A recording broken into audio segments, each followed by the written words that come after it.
Hello and welcome to another review on FSElite. I'm Tom and today we will be taking a look at MK-Studios Tenerife Volume 1 version 2 for prepared version 4.4+.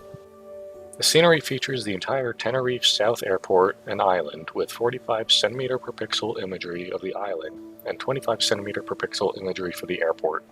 5 m per pixel mesh is included for the whole island as well. The terminal glass for taxiways and runways have all been given the PBR treatment, and sewed jetways and windsocks are included. Tenerife South Airport is the largest of the two international airports located on the island. The famous Tenerife Airport disaster occurred at the North Airport, while the one included in the package was under construction. Slightly over 11 million passengers have traveled through the airport in 2018. The main terminal of Tenerife South Airport has been modeled to a nice level of detail. The PBR textured glass that covers most of the airside surface of the airport is transparent and allows you to view the lightly modeled interior. Watching the reflections play with the light during dawn or dusk is always enjoyable to see. The sewed jetways are also well done and feature weather and wear appropriate. The terminal underside includes baggage carts, luggage, and transportation belts, giving some extra depth to the building. There are a few buses that also roam around the airside part of the airport, though I did notice they disappear when looking a certain range of directions. At the time of review I have not found a solution to this, though I suspect it is a prepared issue since I've previously had a similar issue with the dynamic lights. Ground textures throughout the airport were phenomenally done. The textures are sharp, well weathered, and the PBR reflections add that extra detail that really puts them to the top. AI traffic didn't seem to have any issues with navigating or parking as far as I saw.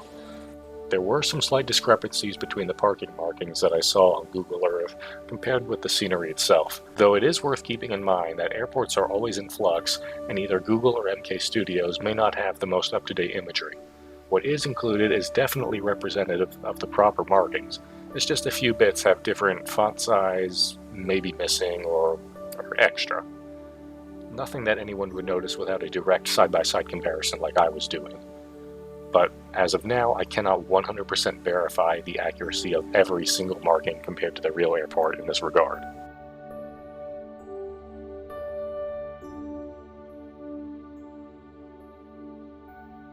The ground textures covering the entire rest of the island are fantastic. The imagery looks great at both general aviation and airliner altitudes, and the terrain elevation changes are masterfully sculpted.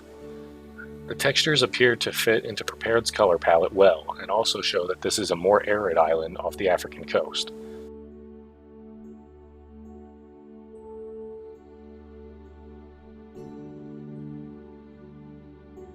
Most of the taller structures on the island and approach paths are modeled, including animated wind turbines, offshore oil rigs, and resorts.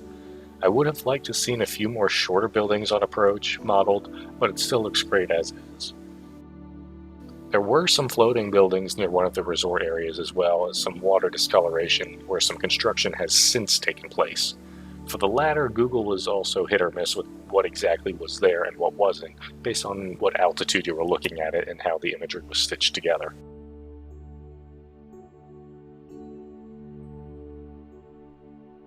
While the ground textures are incredibly well done, I do think there could have been more custom buildings along the approach paths.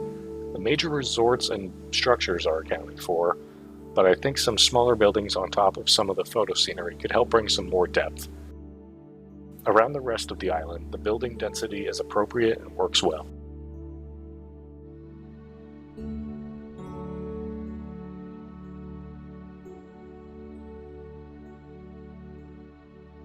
Night lighting both on the airport and the rest of the island looks great.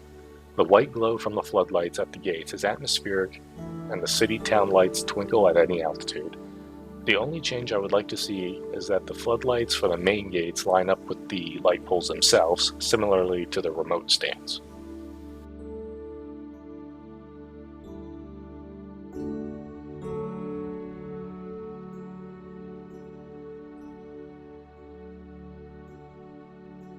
The product manual is a 7-page PDF that gives a brief description of the airport, minimum PC specs, install and uninstall instructions, links for support, some optional items for those without GSX or AI traffic, recommended settings, a note for those with the Rico Canary Islands or Orbx Canary, and credits.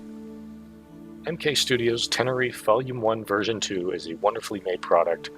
The texturing of the island and Tenerife South Airport are masterfully created, and the modeling and use of PBR materials keeps the airport in line with modern standards. For a price of €20 or $23.27 US, Tenerife Volume 1 Version 2 is well worth the money, and is an added bonus. Owners of MK-Studios' previous Tenerife Volume 1 can upgrade to the new version for only €5 through SimMarket, or for free through MK-Studios' own online store. There are just a couple of very minor issues with this airport that could be fixed, but they are barely noticeable already. With that said, I'm comfortable giving this airport and island package a score of 8.3.